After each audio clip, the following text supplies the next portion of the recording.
आणि अजनी हद्दीत राजकमल चौकात एक देशी दारूची भट्टी आहे जयस्वाल यांची. तर तेथे आरोपी गोलू उर्फ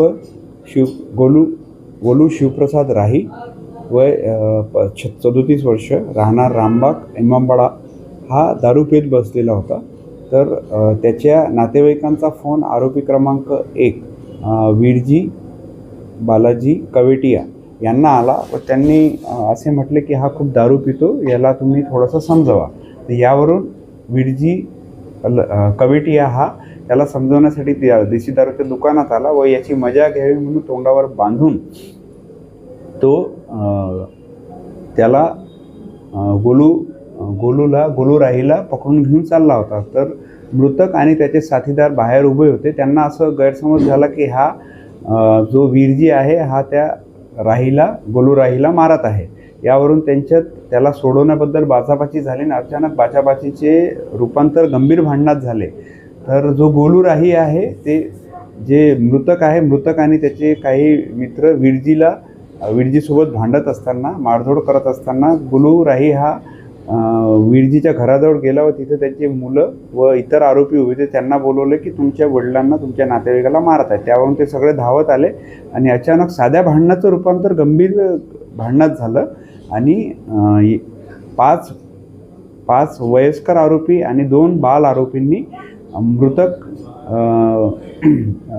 राजेश बळवंत बनसोड राहणार चौधरी मोहल्ला याचा दगडांनी डोक्यावर मारून निर्घुण खून केला. त्यामुळे ही घटना होत असताना लगेच आमचे बीट मार्शलला दीपक धांडे यांना माहिती मिळाली. ते स्पॉटवर पोहोचले, आम्हाला सुद्धा कॉल केला.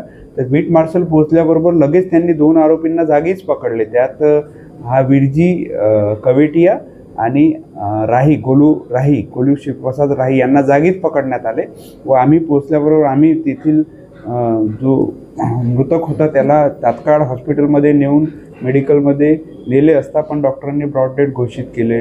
म्हणजे तपासणी केल्यावर ब्रॉड डेड घोषित केले आणि लगेच आम्ही नंतर DB पथकाने व इतर क्राईम गुन्हे युनिट 4 यांच्या मदतीने इतर आरोपीसुद्धा ताब्यात घेतलेले आहेत. एक जो शेवटचा आरोपी संजय केवटिया हा उरलेला होता. हा DB पथकाने मोठ्या शिताफीने पडण्याच्या तयारीत होता गुजरातमध्ये.